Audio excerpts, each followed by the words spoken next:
ভারতবর্ষ, যার প্রতিটি অক্ষরে অক্ষরে লেখা রয়েছে স্বাধীনতার কথা। ভারতবর্ষ, যার প্রতিটি অক্ষরে অক্ষরে লেখা রয়েছে সেই আত্মত্যাগের কথা। ভারতবর্ষ, যার প্রতিটি অক্ষরে অক্ষরে লেখা রয়েছে নেতাজির কথা, লেখা রয়েছে বীর পুরুষদের কথা, লেখা রয়েছে গান্ধীজির মতন লোকেদের কথা। ভারতবর্ষ, যা কেবল এক দেশ নয়, সে শিক্ষা দিচ্ছে পুরো বিশ্বকে। ভারতবর্ষ, যার ইতিহাস অনেক গভীর।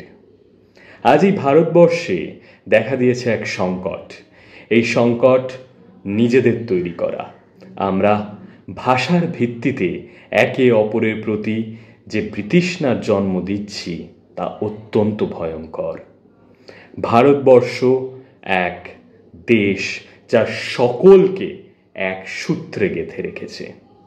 তাই ভারতবর্ষ বলতেই আমার মনে পড়ে রবীন্দ্রনাথ ঠাকুরের সেই কথা, চিত্ত যেথা ভয় শূন্য, উচ্চ যেথা শির, জ্ঞান যেথা মুক্ত, যেথা গৃহের প্রাচীর, আপন প্রাঙ্গণ তলে দিবস সর্বরি, বসুধারে রাখি নাই খণ্ড ক্ষুদ্র করি, যেথা বাক্য হৃদয়ের উৎস মুখ হতে উচ্ছ্বাসিয়া ওঠে, যেথা নির্বারিত স্রোতের দেশে দেশে দিশে দিশে কর্মধারা ধায়, অজস্র সহস্রবিদ চরিতার্থতায়, যেথা তুচ্ছ আচারের মরু বালু রাশি, বিচারের স্রোতপথে ফেলে নাই গ্রাসী, পৌরসে করেনি শতধা, নিত্য যেথা তুমি সর্বকর্ম চিন্তা আনন্দেরই নেতা, নিজ হস্তে নির্দয়